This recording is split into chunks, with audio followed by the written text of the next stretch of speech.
Ézéchiel chapitre 17. La parole de l'Éternel me fut adressée, en ces mots. Fils de l'homme, propose une énigme, dis une parabole à la maison d'Israël. Tu diras, ainsi parle le Seigneur, l'Éternel, un grand aigle, aux longues ailes, aux ailes déployées, couvert de plumes de toutes couleurs, vint sur le Liban, et enleva la cime d'un cèdre. Il arracha le plus élevé de ses rameaux, l'emporta dans un pays de commerce, et le déposa dans une ville de marchands. Et il prit un rejeton du pays, et le plaça dans un sol fertile, il le mit près d'une eau abondante, et le planta comme un saule. Ce rejeton poussa, et devint un cep de vigne étendu, mais de peu d'élévation, ses rameaux étaient tournés vers l'aigle, et ses racines étaient sous lui, il devint un cep de vigne, donna des jettes, et produisit des branches. Il y avait un autre aigle, grand, aux longues ailes, au plumage épais. Et voici, du parterre où elle était plantée, cette vigne étendit avec avidité ses racines de son côté et dirigea ses rameaux vers lui, afin qu'il l'arrosât. Elle était plantée dans un bon terrain, près d'une eau abondante, de manière à produire des branches et à porter du fruit, à devenir une vigne magnifique. Dis, ainsi parle le Seigneur, l'Éternel, prospérera-t-elle? Le premier aigle n'arrachera-t-il pas ses racines, n'enlèvera-t-il pas son fruit, afin qu'elle se dessèche, afin que toutes les feuilles qu'elle a poussées se dessèchent? Et il ne faudra ni beaucoup de force ni un peuple nombreux pour la séparer de ses racines.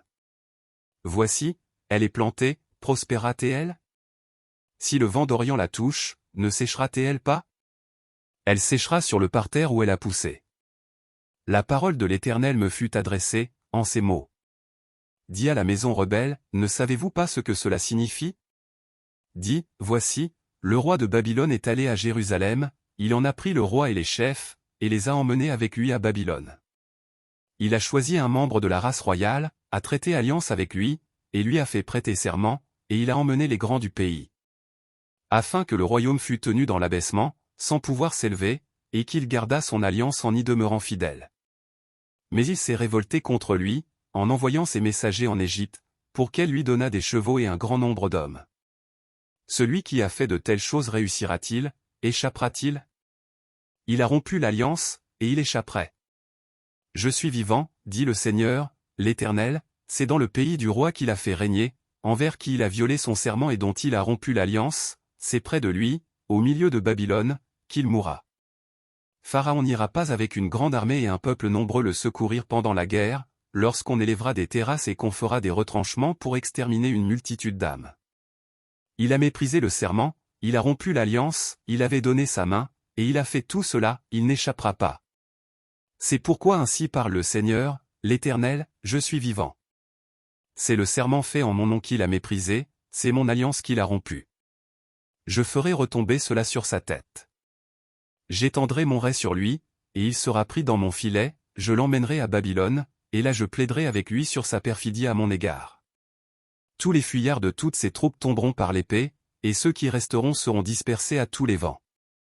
Et vous saurez que moi, l'Éternel, j'ai parlé. Ainsi parle le Seigneur, l'Éternel, j'enlèverai, moi, la cime d'un grand cèdre, et je la placerai, j'arracherai du sommet de ses branches un tendre rameau, et je le planterai sur une montagne haute et élevée. Je le planterai sur une haute montagne d'Israël, il produira des branches et portera du fruit, il deviendra un cèdre magnifique. Les oiseaux de toute espèce reposeront sous lui, tout ce qui a des ailes reposera sous l'ombre de ses rameaux. Et tous les arbres des champs sauront que moi, l'Éternel, j'ai abaissé l'arbre qui s'élevait et élevé l'arbre qui était abaissé, que j'ai desséché l'arbre vert et fait verdir l'arbre sec. Moi, l'Éternel, j'ai parlé, et j'agirai.